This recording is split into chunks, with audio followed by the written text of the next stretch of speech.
2nd, 2021. It's a joint session with our Planning Commission, which is awesome. And the topic is comprehensive plan update. Erica?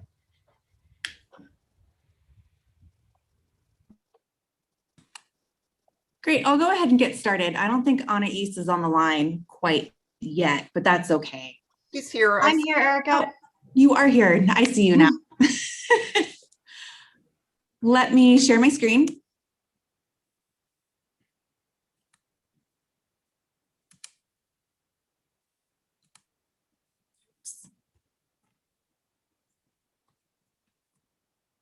All right.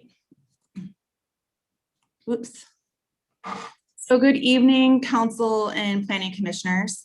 Tonight we're having a comprehensive plan update on our infrastructure goals and policies. Just a little about where we have left off in this process. We are in the 5th block. We only have one more block to go, which is great. We started this project in February of 2019, and we've had almost a total of 12 community advisory committee meetings. We're looking at a draft comprehensive plan by April of this year, and then the adoption process later this spring, early summer.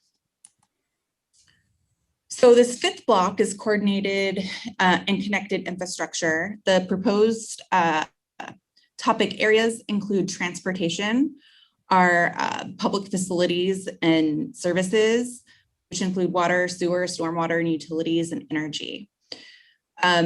This block relates to statewide planning goals 12, which is transportation, goal 11, which is public facility and services, and goal 13, energy conservation. So where are we in this block? So we are on our very last meeting, which is kind of a wrap up of our final goals and policies with all of you this evening. We started with a background report. We had 2 meetings with our CAC and our TAC. And then we worked with our project advisory team, which is made up of 2 commissioners, 2 city councilors, and they really guide us and help us focus on our public outreach and engagement. So getting into this block theme, which is coordinated and connected infrastructure, this was the vision statement that came out of our visioning work in 2018, 2019. I know that all of you have read this before, so I'm not going to go ahead and read it again, but this is what came out of that work. In addition to these 5 goals that are stated here on this slide. So Anais, I'm going to let you take it from here. Great, thank you. Good evening, everyone. Thank you for having us tonight. So I'm going to kind of walk us through the steps that we took in this block and just give a summary of what we've done, what we've heard, and how we have come to develop the goals and policies that you have in your packets today. So just a quick background refresher.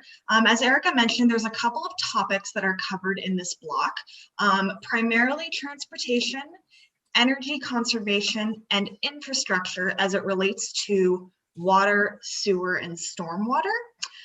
So this covers, in terms of statewide planning goals, this covers goal 12, a portion of goal 11, and some of goal 13. So if you recall in some prior planning, or sorry, some prior comprehensive plan blocks, public facilities came up in some other blocks, including the community and culture block, as well as the strategic and collaborative governance block. So to avoid duplication, this block was really focused on the infrastructure on infrastructure that deals primarily with water, sewer, and stormwater, but very well knowing that goal 11 covers more than just those 3 facilities or public infrastructure.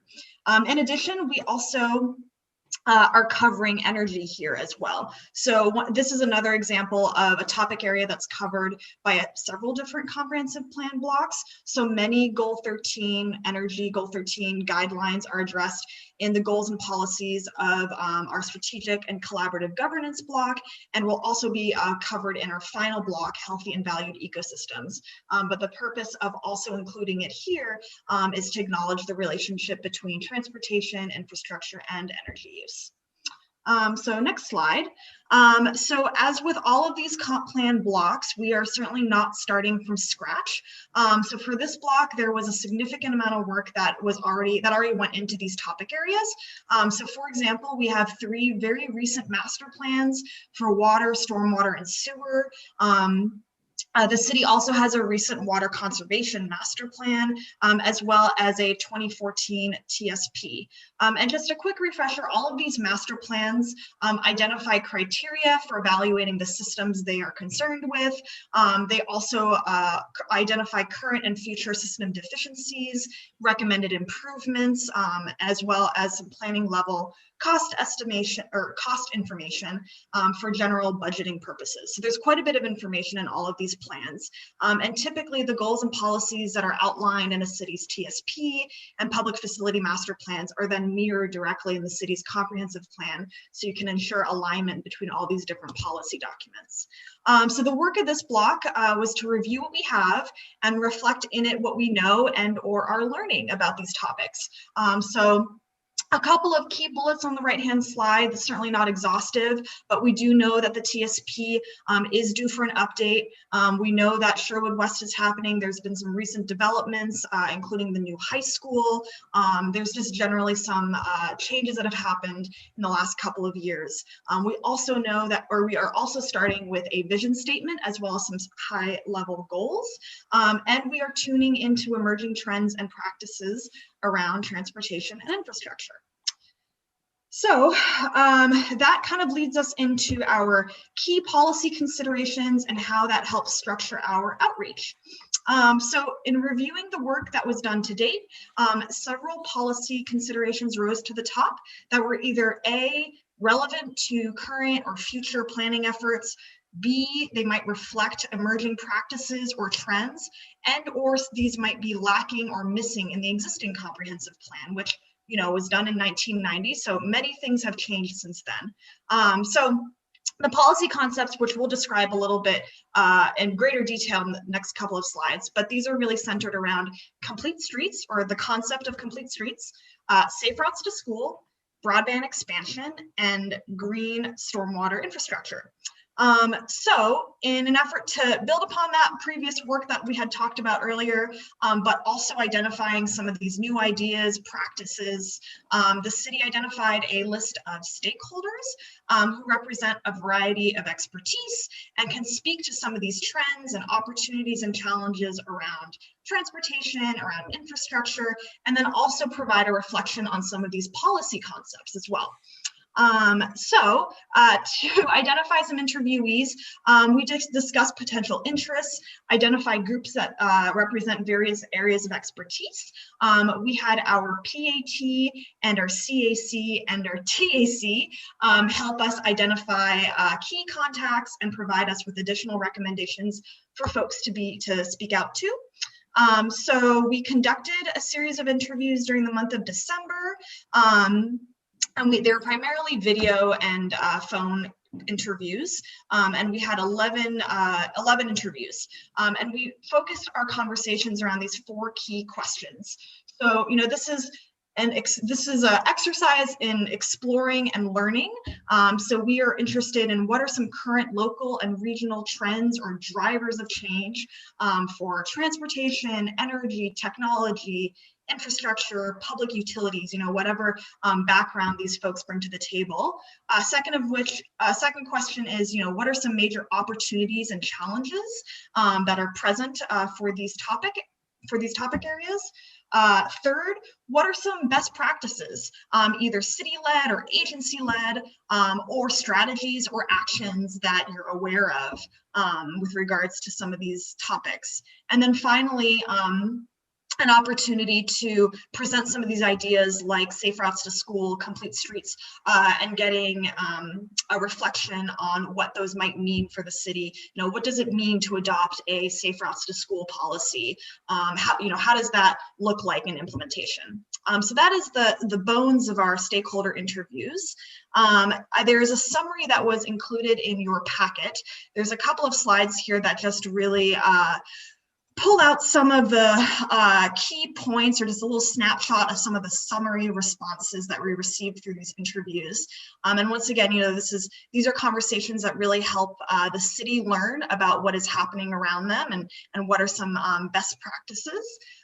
So in terms of transportation, there was definitely conversation around the need to develop a new TSP with very focused community outreach. We know that transportation in general is a really hot topic in Sherwood. We also heard the importance of developing equity and race as an overarching lens when developing the TSP. We heard that we should be continuing to engage in discussion over the future of Highway 99. Those discussions are ongoing. There was definitely a lot of conversation around the importance of building safe crossings over Highway 99, identifying both what works and what doesn't work in design guide manuals, the importance of prioritizing vulnerable road users to guide policy decisions and produce those good outcomes we are looking for. And then also the opportunity to capitalize on some planned future transit improvements along the Southwest corridor. So this is just a smattering of key topics, key messages that we heard from a variety of folks that are involved in transportation across the region and also locally. In terms of infrastructure, kind of same smattering of ideas. There are new DEQ requirements for hydro modification that can be addressed through stormwater. Agencies are trending towards assessing their systems through the lens of climate change and resiliency. So that is a key trend that we are seeing. There is a need to upgrade Sherwood's water system in order to develop resiliency and backbone the system. We've heard about that. There's opportunity to experiment with some new approaches to stormwater management, more regional stormwater management techniques, particularly in larger areas such as Sherwood West. There's also opportunity to approach stormwater techniques kind of as a value add rather than a barrier or an additional cost. So there's kind of a shift in how we approach some of these stormwater management techniques around broader urbanizing areas. And then let's be finally, clear, but just to interrupt, because it is a potential pet peeve for me. We're not binding ourselves to any of this stuff. We can support measures we like. We can bar measures we don't like in standards of infrastructure, correct? yes. Because I'm not interested in experimenting when it comes to new stormwater management in Sherwood. I'm willing to support proven things that other communities or parts of the world have done that we like, but I'm not interested in experimenting because those don't always go well and you have to rebuild them. Yes, absolutely. And this is certainly not where one would experiment, but rather we're just trying to understand the landscape of new and emerging techniques so that the community feels like they're on the forefront of some of these ideas. But it certainly is not meant. Again, I'm not, again, I apologize just because it is an irritant to me. I don't know if I want the word experiment. Consider is a good word. Experiment is a bad word when it comes to. Absolutely. Yeah, I just want to add some color to that, because like one of the trends I've noticed in the region with stormwater handling is they're actually starting to put the swales on the individual lots in their yards. The Street of Dreams did that over in Wilsonville a couple of years ago, and so that's a good example of something that I probably couldn't get behind as one member of council. So there's a lot of ideas out there, but we need to be careful about which ones we actually approve for use in our city. Certainly, absolutely. These were primarily just considerations that were voiced by the stakeholders through these interviews. Great. And then finally, energy. These are, once again, just some key ideas that came through these interviews. Certainly not memorialized in any policy language, but just some things that came through these conversations. Discussion of or acknowledgement of electric vehicles and the need for infrastructure to support those over the coming years. Also learned that the school district is interested in electrifying the school bus fleet. There was also some conversation around the need to, at some point, develop design standards that control access and screening of equipment, particularly with the rollout of 5G. There was also conversation around the importance of building for the future, particularly in Sherwood West, by fortifying infrastructure, building fiber optics, and even requiring extra conduits in new developments. And so all of this is primarily the work of the development code, but this is once again just kind of snippets of information and key ideas that we're gathering. Another idea was developing a smart city master plan to harness the power of technology. And then finally, investing in technology equipment and internet access to help advance digital equity was also another idea that was brought forth. Anais, Please. before you move on, just for clarity, and this came up both at the CAC and at the Planning Commission level, that these comments that are referenced as stakeholder comments, these are stakeholders that are not representatives of the community. They are representatives of individual agencies. And so when looking at this, it's not someone that lives in the city of Sherwood that's suggesting this. It's someone that owns a, fiber optics company, and they're suggesting developing a smart city master plan rather than someone from, a citizens group that did this, correct? Sure, yeah, it is not a reflection of a citizen comment, but I will note that Why are you listening to this? Excuse me? If it didn't come from our community, my interest is plummeting quickly. So can you step back and kind of say, so these ideas, were they vetted through the CAC and TAC at the last meeting, and these are kind of being carried forward from that? This is primarily just a summary of the conversations we were having with stakeholders, which are people that represent different areas of expertise around infrastructure and transportation and energy. And this is the opportunity to speak to people that, work with smart city applications or, work in transportation, are able to just provide us with additional thought and reflection on what are some key trends that are occurring across the county, across the region. So this is just a summary of our feedback, or basically, of our feedback that we got through these interviews. Yep. Are these things in the master plan or in the comprehensive plan, or are these extra comments outside of the the comprehensive plan? These are extra comments outside. Some of them we will see reflected, but most of them are just key ideas that came through these conversations.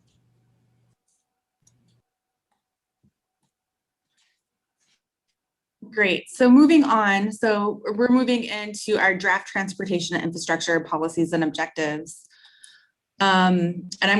What went into these new policies and objectives for these new policy concepts? We looked at our master plans that we have out there, our transportation systems plan, our water, sewer, and stormwater management plans. We looked back at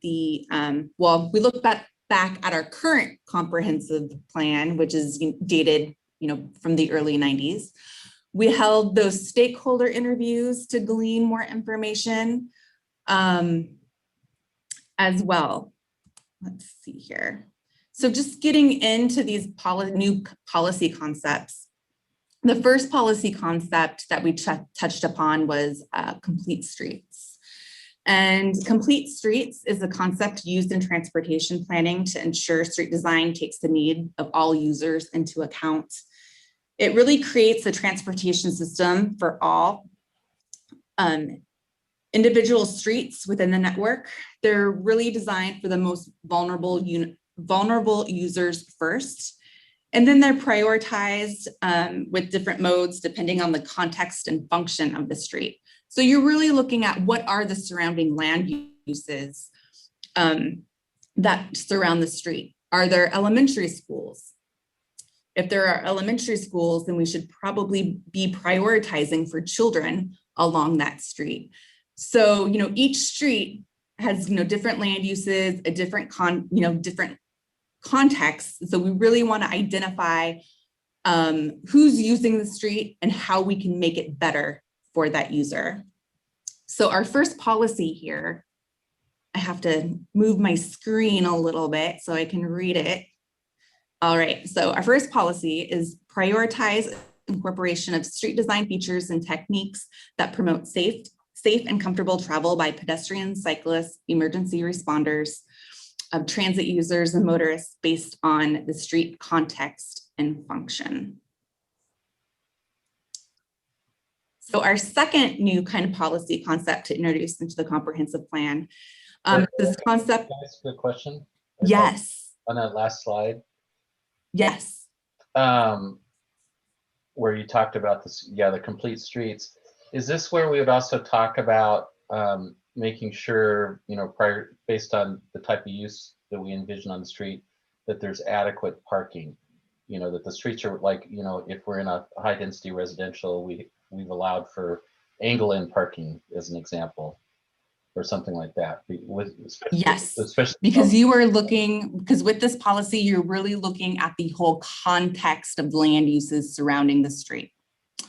So not only are you prioritizing, people who, might walk or bike, but you're also looking at who's using the street, who's there. So if there's going to be a high volume of cars, maybe that street does need to reflect, better parking for those users. So Tim, that's an excellent point.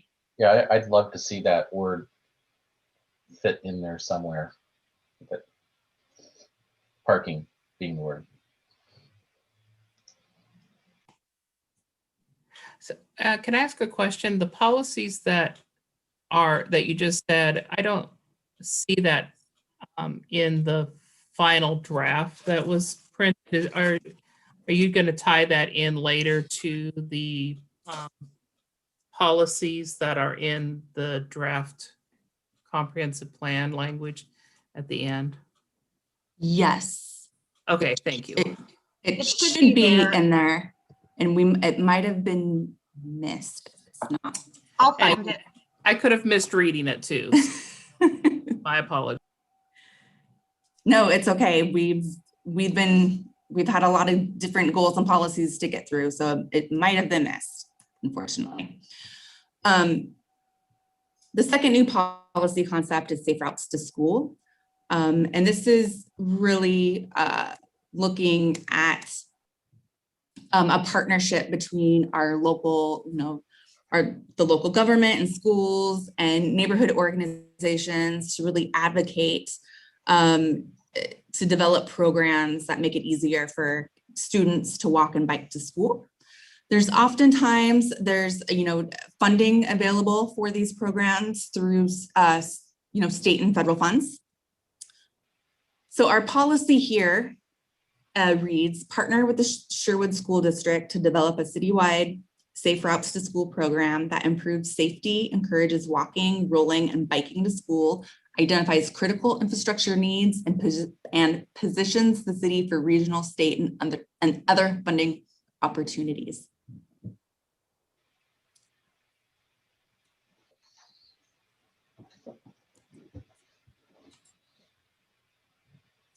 All right, our third policy concept focuses on broadband and expansion of Sherwood broadband within the community.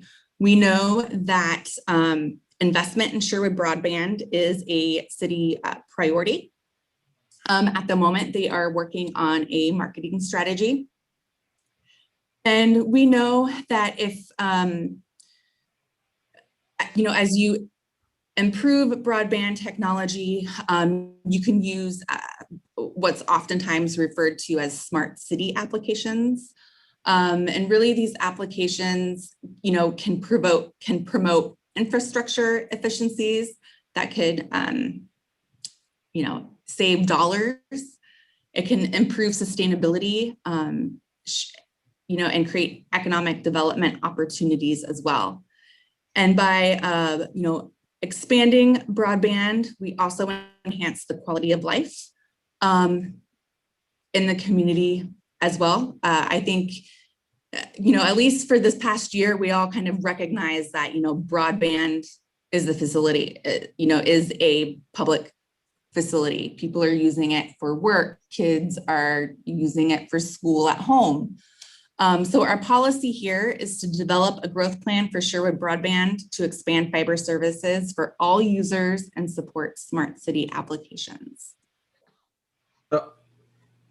I'm still struggling a bit with the way that these two things are being kind of glommed together, and where they're, and up above we talk about wireless services, supporting smart city applications, and then but in the policy it's directly tied to Sherwood Broadband is going to support smart city applications, which we're not building out Sherwood Broadband so we can do smart city. It may be an associated benefit we receive. This one seems like it needs more work to me, like whether that becomes two separate policies or maybe we just word it better, but it feels really I don't know. I don't like the way this is kind of, it seems like we're taking two different things and the smart city thing came up as like some, hot button idea. And now we're just trying to glom it into Sherwood Broadband. And I don't know that that's the right fit.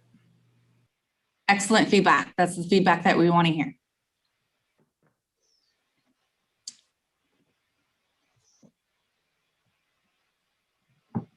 Oops. Sunny, then do you want to take it from here and just talk a little bit about the online survey? Yeah, absolutely. And Jean, just to respond to your question about where that policy was about complete streets, it is policy 1.6 in your packets. It is very easy to miss. Our apologies. So we took these policy concepts and to get a pulse on these ideas, we actually reconvened with our PAT and restructured our online engagement a little bit. So we wanted to move away from our kind of line by line policy language online surveys, which we certainly felt was cumbersome and kind of beyond a typical layperson's interest level, as we kind of, talked through with our PAT, and we moved more towards an online survey that helped describe these key concepts and gauge interest for these ideas. So we had an online survey that was available for 3 weeks from December to January. We got 162 responses. The survey was put out via several social media posts, as well as an e-blast through all of the city's listservs. And Erica, please remind me if there are any other avenues through which the survey went through that I did not mention, but generally all of the key avenues of communication that the city uses to put out information. So generally speaking, most respondents supported all 4 policy concepts, and you'd think that, or you see that approximately the same proportion of respondents either liked or disliked or were neutral on each policy concept. So it implies that generally people largely had the same opinion of all 4. I would say that safe routes to school was somewhat more popular than, and broadband was somewhat less popular.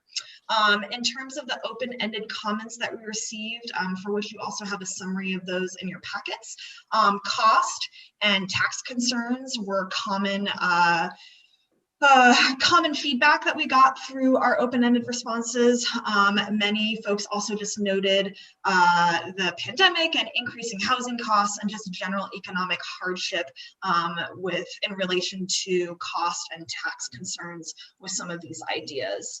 Also, traffic congestion and general pedestrian safety were also key concerns that we heard through this survey as well. There's a little kind of snapshot of where people landed. The blue is the proportion of people that supported these policies, and the gray was either a neutral or a don't know. So this is certainly not.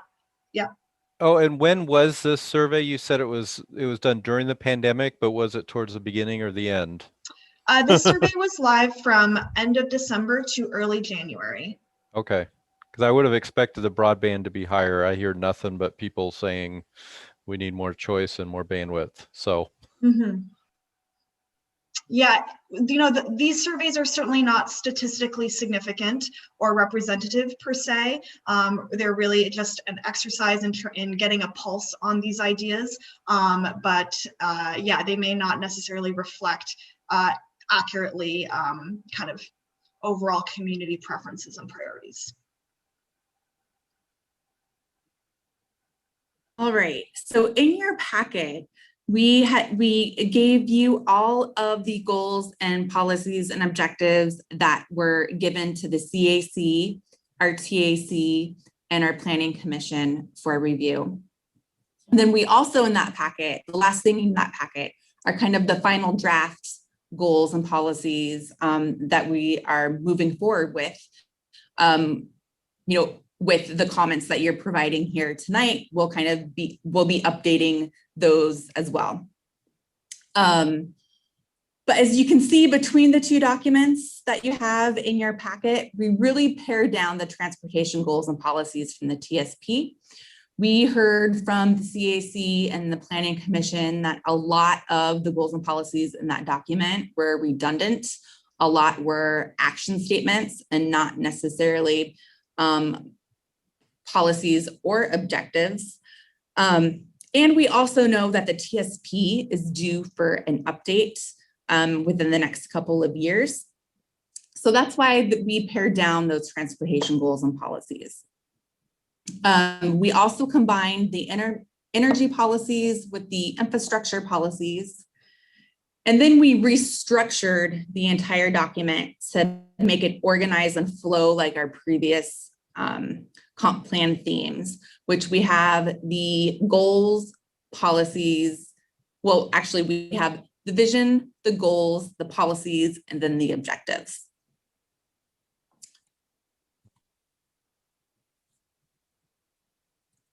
Oops. Let's see here. Does this background report,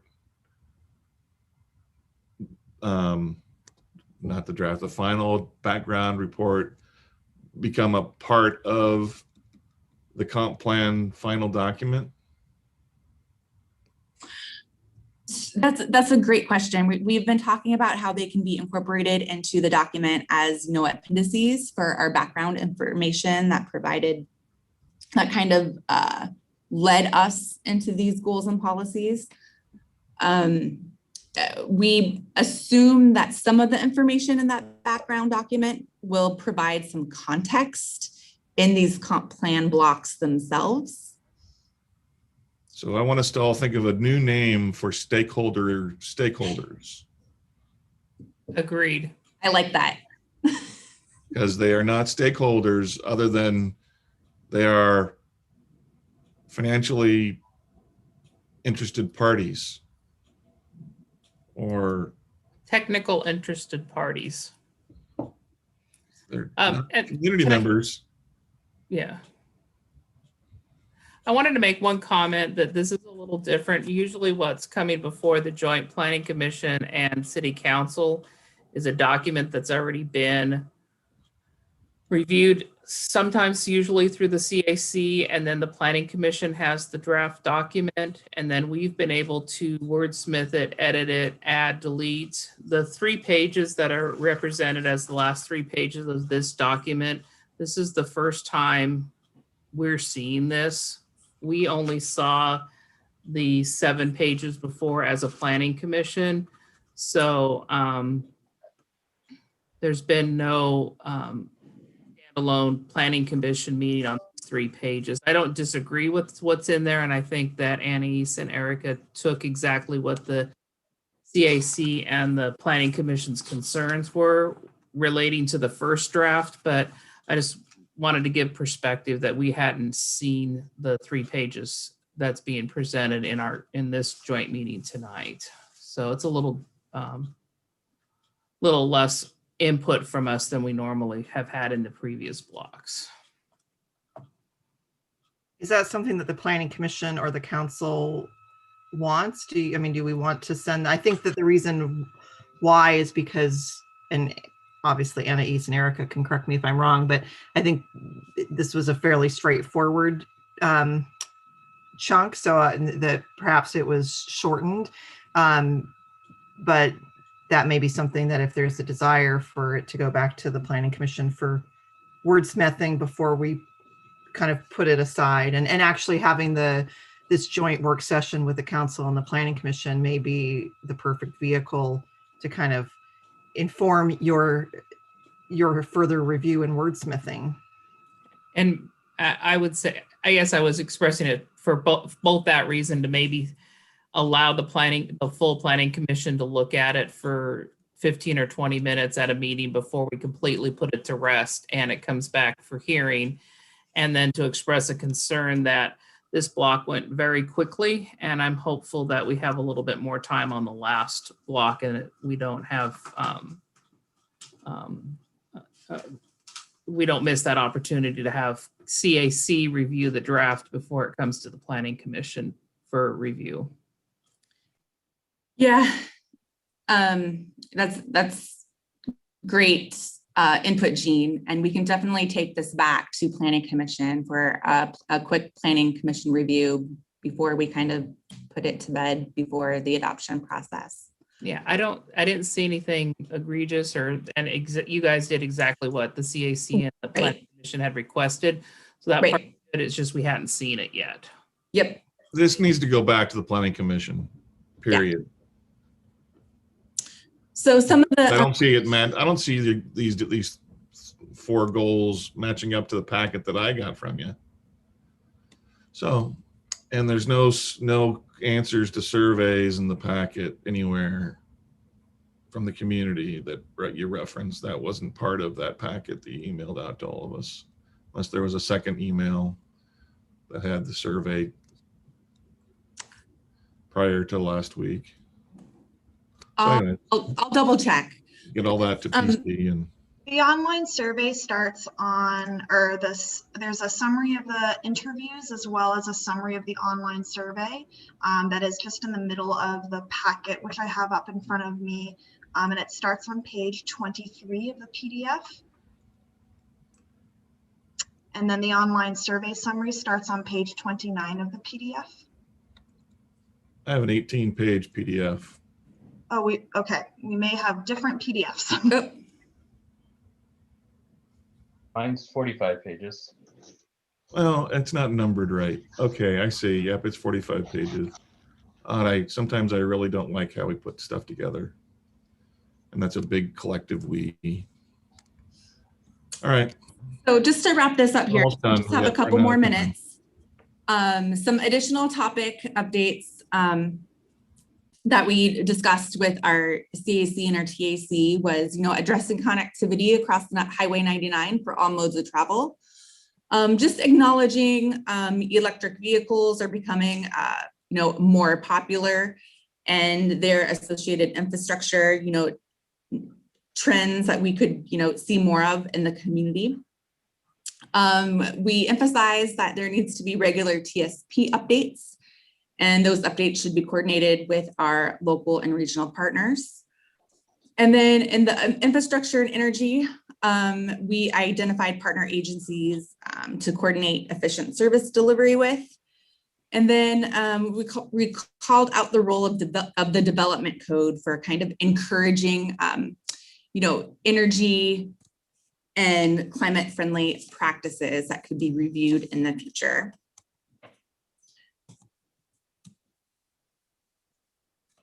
So our final comprehensive plan block is our healthy and valued ecosystem.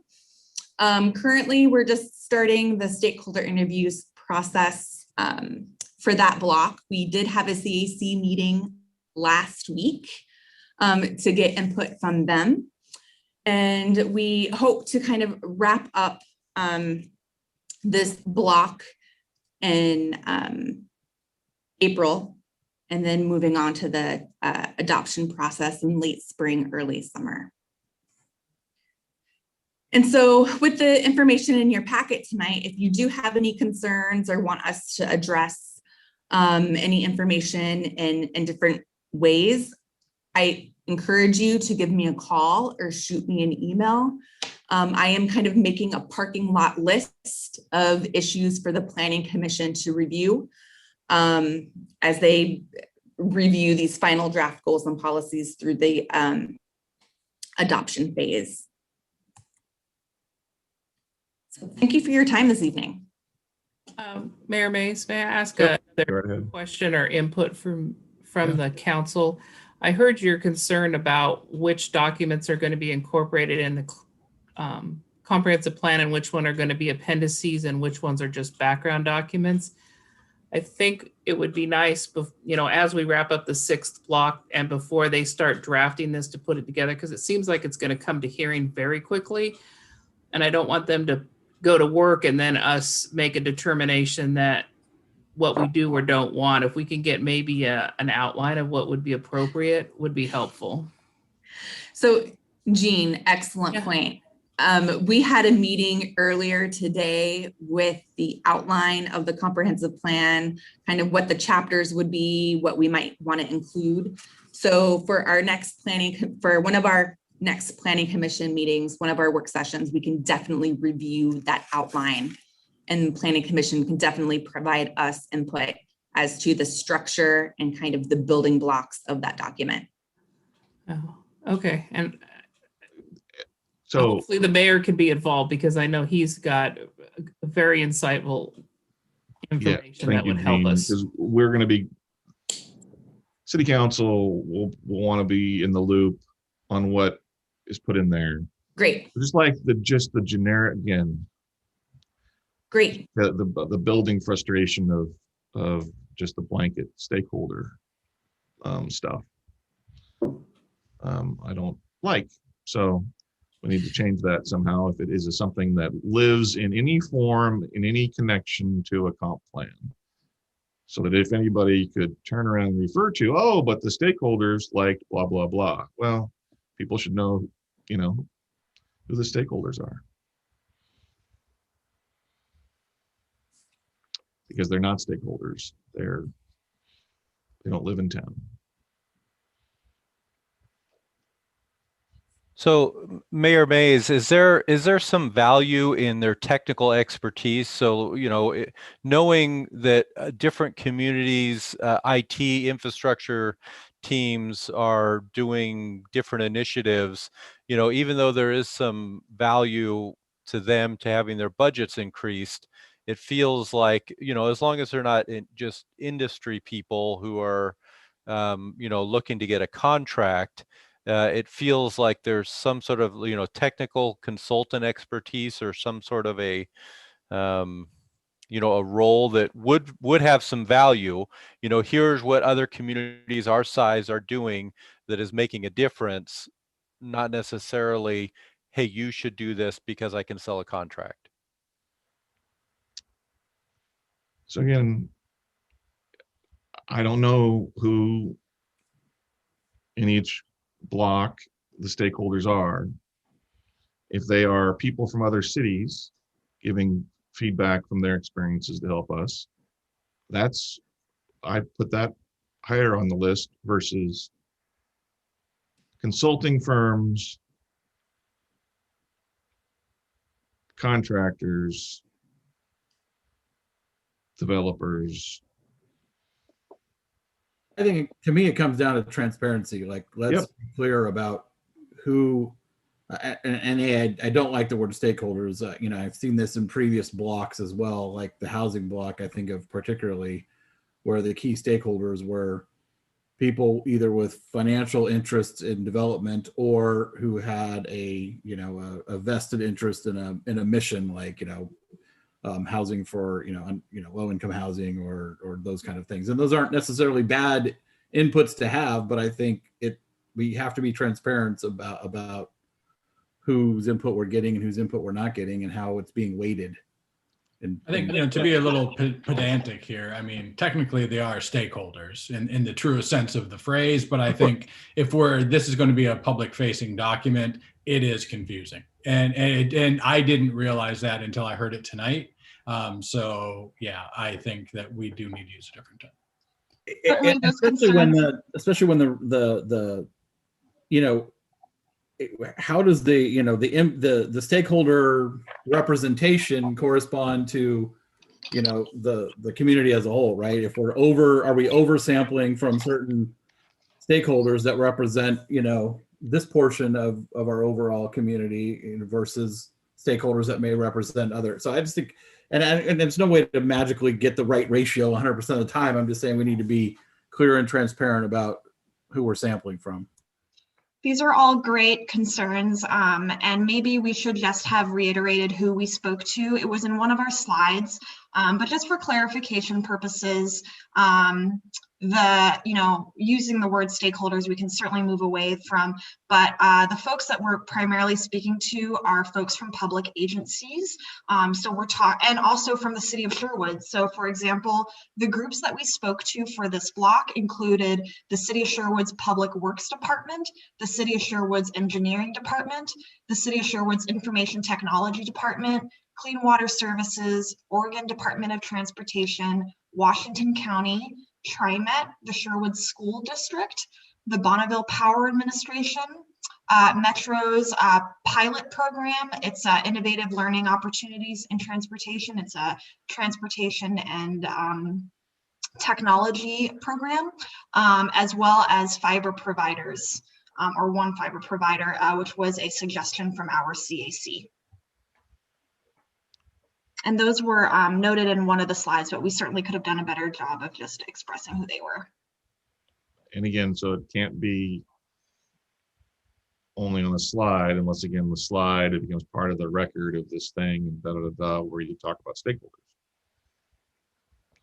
So in all the blocks, that should be clear. If any of the stakeholder stuff is connected in any way to the final comp plan.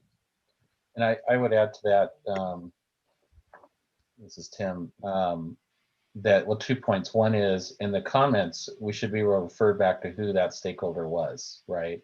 I think that's really important too. And probably less so for this one. I agree with Doug going back to the housing side. That was probably where I'd have more concerns around this kind of transparency. And then just as a forward-looking note, as we go into the Sherwood West relook, we should start that process using some different language around that to provide for that transparency, because I think that's where I can imagine that we'll have a lot of stakeholders who are property owners that want to sell their property over there, right? So obviously that's a lens that we want to be aware of when we're evaluating those stakeholder comments.